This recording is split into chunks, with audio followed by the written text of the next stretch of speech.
नमस्कार। मेरा नाम डुमरेंद्र राजन। दर्शन ही ज़िंदगी है, ठीक है।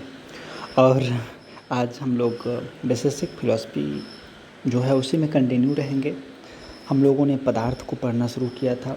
पदार्थ 7 प्रकार का है, जिसमें हम लोगों ने पहला पदार्थ द्रव्य के बारे में चर्चा करना शुरू किया था। द्रव्य वह पदार्थ है जो स्वतः गुण और कर्म का आधार है और कह सकते हैं कि पूरे के पूरे विश्व का वह आश्रय स्थल भी है, ठीक है। द्रव्य 9 प्रकार का होता है: पृथ्वी, जल, तेज, वायु, आकाश, काल, दिक्, आत्मा, मन। उसमें से हमने पिछले एक लेक्चर में पृथ्वी, जल, तेज, वायु और आकाश के बारे में पढ़ा है। आज छठे द्रव्य के बारे में पढ़ेंगे जिसका नाम है दिक्, यानी कि स्पेस, ठीक है। देखिए, दिक् जो है, जिसे हम लोग स्पेस कहते हैं, यह एक है, नित्य है, सर्वव्यापी है, या विभु इसको कह सकते हैं आप, ठीक है। और एक बात याद रखिएगा कि दिक् का ज्ञान हमें अनुमान से होता है, ठीक है, प्रत्यक्ष से नहीं, अनुमान से होता है। अनुमान कैसे लगाते हैं?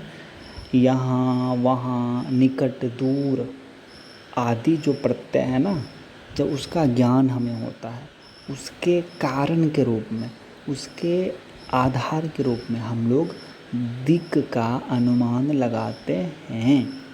बहुत व्यवहारिक चीज़ है, ठीक है। चलिए, नित्य है, विभु है, एक है। काल के बारे में देख लीजिए।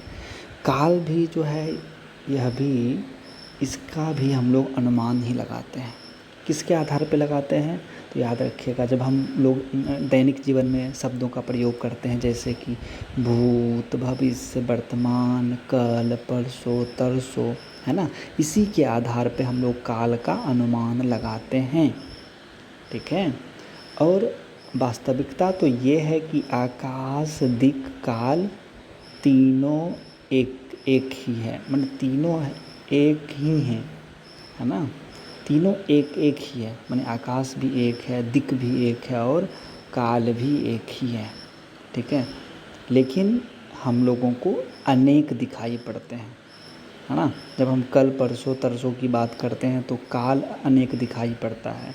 यहाँ वहाँ की बात करते हैं तो क्या नाम है इसका, दिक् आपको अनेक दिखाई पड़ता है, ठीक है। वास्तव में ये सब एक हैं संख्या के हिसाब से, ठीक है।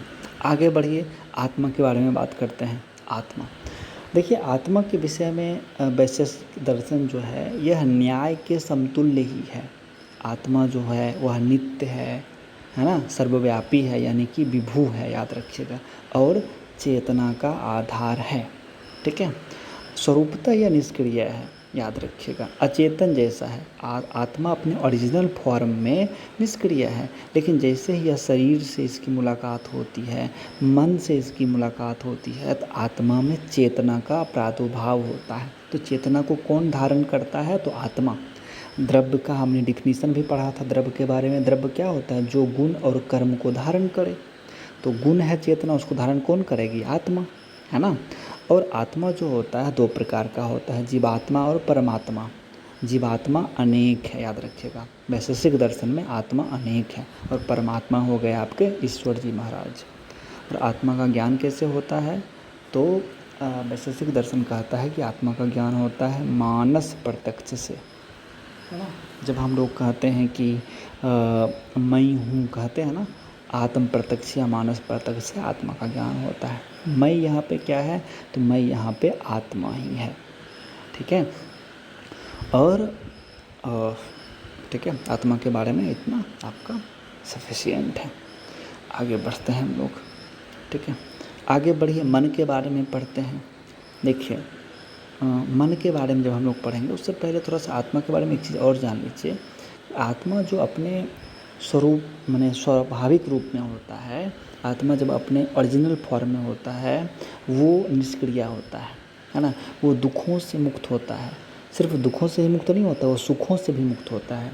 जबकि वैशेषिक दर्शन में पढ़िएगा तो आत्मा जो है होता है, आत्मा ही तो ब्रह्म है, और उसका ओरिजिनल फॉर्म क्या है? सत्य चित्त आनंद, यानी कि वो आनंदमय अवस्था में रहता है। जबकि वैशेषिक दर्शन में जो आत्मा मुक्त हो जाती है, वो निष्क्रिय हो जाती है, वह दुख सुख से मुक्त हो जाता है। है ना, याद रखिएगा।